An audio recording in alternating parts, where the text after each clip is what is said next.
Have you gotten your shots yet? You have to be careful out there with everything you hear on the news. It's going to be different. Are you ready to experience culture shock? I mean, you should be ready to see things you've never seen before. These were generally the responses I got when I told people I was going to Africa for my spring break. But even with all these so-called words of advice and warnings, I didn't know what to expect when I got to Uganda. I'll agree that, yeah, a lot of things were different.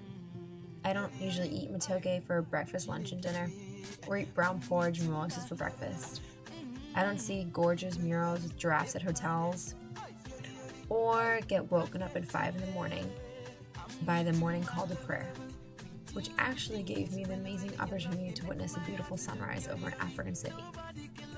And in the US, traffic jams aren't usually caused by herds of animals crossing the street. And yet despite these differences, as soon as I got to my homestay and met my host family, I felt right at home. Everything was normal. I felt like I'd been there my whole life. It just fit. Their cultures between Uganda and the US might be different, but people are the same. When you're sick, you go to a doctor. Granted, in the US you see a physician, whereas in Uganda you might see a traditional healer. A healer who summons upon spirits to help cure the sick. I was lucky enough to witness a healing ceremony which included offerings and dance. It was definitely different than the doctor's appointments I was used to. And yet again, even though I was sitting in a hut watching a girl younger than I am, smoking a pipe and speaking with the spirits, I didn't feel anything close to discomfort or culture shock, but was more amazed and felt privileged to be a witness to such an incredible ceremony. When we visited the traditional healer, we were greeted by a welcoming drum. In the US, where you might greet a bunch of foreigners through handshakes and coffee, in Uganda they do it through song and dance. This warm, welcoming style was greatly seen when we visited Chanmakaka and were greeted by the Yiga Kola's women's group for the first time. A line of community members welcomed us with song, dance, and opened arms. This warm and welcoming behavior lasted the entire time we were in Uganda. It was so new to me to have people be so welcoming and excited to see me.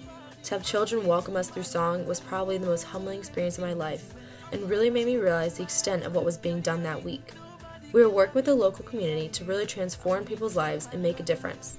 This whole idea of transforming a community is new to me. Working with villagers in Africa is new to me, but it felt so right and so perfect, and yet again, I felt kind of like I was home. As we worked with the villagers to build those water tanks and plant all those trees, the idea of community development was developed for me. It's about working together, young and old, American, Ugandan, male, female, whoever, simply to accomplish a project that will affect a great amount of people now and in the future. It was about teamwork. It was about being resourceful and innovative with limited supplies.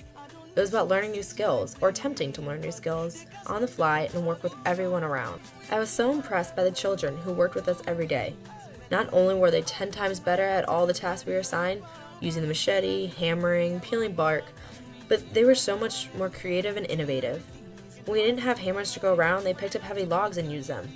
When we needed to carry a jerry can uphill, they took turns carrying between their legs.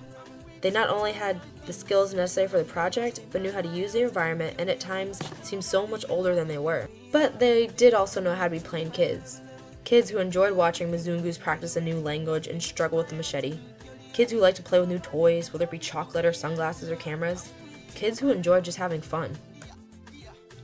In the US, I've seen communities come together to address a problem, but never to the extent that this community did. It was so real and immediate. The time at Chanmakaka was so valuable for me and showed me so much about working with community development. What was just as valuable to me was the relationships I made with my host family and other local leaders. My host family was amazing and really took me in as their own.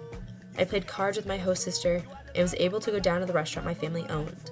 I felt so at home with them and was able to be myself from the first time I walked into the door. They were so loving, welcoming, and hilarious. There was never a night we didn't have fun. I loved everything about the family and house, except for the rooster that decided to crow at all points throughout the night. They were so loving and offering that they even let me and Michelle borrow the traditional Ugandan garb, gomas, for the big dinner and party, and pushed Michelle and I to dance with the Ugandan dancers. As I sat there watching the Ugandan dancers perform for us, I just kept thinking to myself, this experience was amazing. What other time in my life would an American and Congo line be formed, filled with American students, Ugandan dancers, Ugandan families, and so many more? My friends and family were right. It was different than the US. But I didn't experience that dreaded culture shock and instead assimilated into the culture within days. Because really, we're all just people. A smile in the US means the same in Uganda. A high five is fun in both cultures. A small child can bring joy to so many. I really felt right at home in Uganda, something I never expected. The experiences I had in Uganda were just so indescribable and really were some of the best of my life. Thank you, Uganda.